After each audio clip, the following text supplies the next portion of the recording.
Okay. So இவங்க 2 குழந்தைகளும் இருக்காங்க. கொஞ்சம் எக்ஸ்பென்சிவான கோர்ஸ். நீங்க கிளாஸ்ல போடும்போது எதை எதிர்பார்த்து போட்டீங்க? விஷால் கிட்ட என்ன எதிர்பார்ப்பு இருந்தது? வர்ஷா கிட்ட என்ன எதிர்பார்ப்பு? எஜுகேஷன் நல்லா இருக்கணும் அப்படின்ற மாதிரி அதுதான் எதிர்பார்த்தீங்க. படிப்புல அவங்க சூப்பரா இருக்கணும் அப்படின்னு எதிர்பார்த்தீங்க. என்னோட ஃபுல் பொட்டென்ஷியல் வந்து கிடைக்கிறதுக்காக தான் டிஆர் கிளாஸ்ல போட்டீங்கன்னு சொன்னீங்க.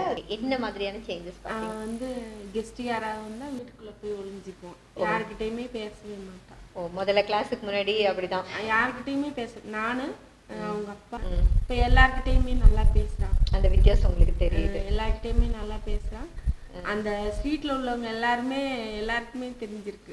ஓகே, இந்த வித்தியாசம். இப்ப நல்லா பேசுறான். ஏதாவது கேட்டா பதில் சொல்றான். முதல்ல அது இல்ல அப்படிங்கிறது. நல்லா கொஞ்சம் குறும்பு பண்ணுவா முதல்ல. ஓகே. அதுக்கப்புறம் சொல்ற பேச்சு கேட்கவே மாட்டா. அப்படியே சிவாலினி பாக்குறா. ஓகே. இப்போ வந்து பரவாயில்ல, நம்ம சொன்னா உடனே சரிங்கம்மா அப்படின்னு கேட்டுக்கிறா. இதுதான் முதல் சேஞ்சா நீங்க பாத்தீங்க. கிளாஸுக்கு போட்டு எவ்வளவு நாளுக்கு அப்புறம் சேஞ்ச் தெரிஞ்சது உங்களுக்கு? எனக்கு ஒரு 4 கிளாसेस முடிஞ்சோனே எனக்கு ஒரு டிஃபரன்ஸ் தெரிஞ்சது மேம். ஸ்டார்டிங்ல ஃபர்ஸ்ட் லெவல் முடிச்ச உடனே வித்தியாசம் தெரியும். In 1 month டைத்துக்குள்ளே வந்துச்சு. நீங்க முதல்ல பார்த்த வித்தியாசம் என்ன? விஷால் கிட்ட சொல்லுங்க. சொன்ன பேச்ச கேக்குறமா அப்படின்றான். முதல்ல அதெல்லாம் கிடையாது. நம்ம ஒண்ணு சொன்னா அவன் ஒண்ணு செய்வானா?